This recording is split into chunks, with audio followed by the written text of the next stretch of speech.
지금까지 우리가 배운 내용들을 기반해서 암호화폐를 기술적으로 분석하고 자동 투자봇을 만들도록 하겠습니다. 우리가 할 수 있는 코딩 기술들은 앞서 배운 내용들로 충분합니다. AI와 함께 코딩을 하기 때문에 이제는 못할 코딩이 없습니다. 해결하는 과정에 대해서 우리가 익숙해졌기 때문이죠. 자, 그럼 이제는 우리의 능력에 다른 분야의 지식을 얹어보자고요. 암호화폐 투자를 하기 전에 사람들 따라서 사고 사람들 따라서 팔면 손해봅니다. 가장 대표적인 예가 삼성전자 9만원 동학개미 운동이죠. 어떤 투자처건 똑같습니다. 모두가 관심이 없을 때, 저평가되었을 때 매수해야 하고, 모두가 매수할 때, 가격에 거품이 끼었을 때 매도하면 이익을 만듭니다. 미래를 예측하기는 굉장히 어려운 일입니다. 하지만 어떤 분야에 걸쳐서든지 가장 높은 확률의 예측을 얻어내는 건 과거 데이터의 분석이겠죠. 비트코인 차트란 무엇이죠? 지난 데이터들의 집합입니다. 어떻게, 얼마나 깊게, 그리고 다양한 지표들을 사용해서 분석하느냐에 따라 예측의 정확도가 달라지곤 하죠. 이번 시간은 가장 납득할 수 있는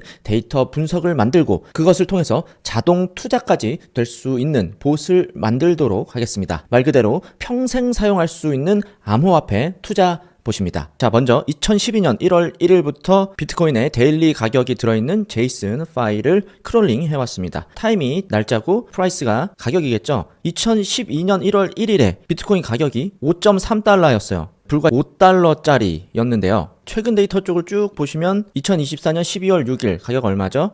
10만 625달러. 네. 5달러짜리가 10만 625달러가 됐습니다. 12년 만에 말이죠. 투자할 가치가 충분히 있습니다. 이런 데이터를 가지고 우리가 무엇을 할 수 있느냐? 크롤링한 비트코인 데이터를 가지고 가격을 예측하고 차트도 만들 수 있겠습니다. 파이썬으로 작성을 해주면 대략적인 그래프가 나오고요. 중요한 건 코드를 어떻게 사용해서 만들었느냐겠죠. 임포트에 보시면은 펜다스, 데이터 분석과 통계를 위한 라이브러리 펜다스를 사용을 했고요. 그리고 넘파이, 수학을 위한 라이브러리죠. 펜다스와 넘파이, 지난 실습 강의들에서 모두 다 사용을 해봤고 익숙한 라이브러리입니다. 다시 만나니까 더 반갑죠? 또 데일리로 예측을 하고 매매하는 파이썬 봇을 만들 수도 있습니다. 데일리 트레이딩 봇, 이런 코드로 역시나 개발이 되었고요. 코드를 통해서 매매 봇을 만드는 것은 그렇게 어려운 일이 아니에요. 매매 봇이 만들어지고요. 여기에 외부 API를 연결을 해서 실제 투자를 하고 자동적으로 매매를 할 수 있도록 수정할 수 있습니다. 그런데 중요한 것은 여기서 끝나는 것이 아니라요. 우리가 얼마나 다양하고 정확한 지표들을 사용을 하고 얼마나 더 많은 데이터들을 사용을 해서 투자봇의 수익률을 어떻게 높일 수 있느냐에 대한 연구가 더욱 중요하겠죠. 자, 이런 지표들을 사용할 겁니다. 공포 탐욕 지수라는 게 있어요. 비트코인에는 시장이 뜨거워질수록 탐욕 지수가 올라가겠고요. 그리고 가격이 떨어지고 시장이 차갑게 식을수록 공포 지수가 올라갑니다. 워렌 버핏이 이런 말을 했어요. 공포에 사고 탐욕에 팔아라 라는 유명한 말이 있는데요. 실제로 공포 지수, 탐욕 지수, 그리고 비트코인 가격을 차트화 해봤더니 이런 모습을 나타내게 됩니다. 색이 초록색이 진해질수록 탐욕 지수가 올라가는 것이고요. 색이 붉어질수록 공포 쪽으로 가는 것입니다. 보시다시피 탐욕 지수, 모든 사람들이 사려고 할 때 그때 팔면 꼭대기에서 팔 수 있고, 그리고 모두가 공포에 질려하고 아무도 관심이 없을 때, 사지 않을 때 매수를 하면 이렇게 좋은 결과를 얻을 수 있는 거죠. 이런 지표도 사용할 수 있고요. 비트코인 레인보우 차트라는 것이 있습니다. 비트코인 반감기라는 것이 있는데, 반감기라는 것은 비트코인이 채굴되는 양이 절반으로 주는 것을 말합니다. 파란색의 하빙이라는 것은 반감기를 이야기하고요. 이 반감기가 지나면 비트코인이 채굴되는 양이 절반으로 줄어요. 비트코인 채굴량이 절반으로 준다라는 것은 기존에 채굴하는 업자들이 있잖아요. 생산량이 절반으로 준다는 것인데, 비트코인 어떻죠? 전기를 사용해서 채굴을 한단 말이죠. 그렇다면 전기 비용은 그대로인데 채굴되는 양이 절반이니까 원가가 올라가는 것이죠. 원가가 올라가기 때문에 결국에는 가격이 그것에 걸맞게 올라가게 됩니다. 반감기가 지나고 날 때마다 가격이 크게 올랐었고, 이 가격이 크게 오른 데서 덤핑이 나오면서 채굴업자들의 수익 실현이 일어나는 일이 계속해서 반복이 되고 있습니다. 이런 비트코인 가격을 7가지 단계로 나눴어요. 가장 가격이 낮을 때는 무조건 사들여야 된다. 사들이고, 그리고 계속 축적해야 되고, 아직 싸다. 계속 쥐고 있어야 되고, 또 가격이 계속 올라갔을 때는 심각하게 팔아야 된다. 가장 높은 빨간색일 때는 가격 거품이다까지 표시가 됩니다. 네, 이렇게 해서 7가지 단계에 의해서 현재의 가격이 어떤 수준에 와 있는지를 평가할 수 있어요. 그래서 장기적으로 어떻게 매매 전략을 구현해야 될지에 대한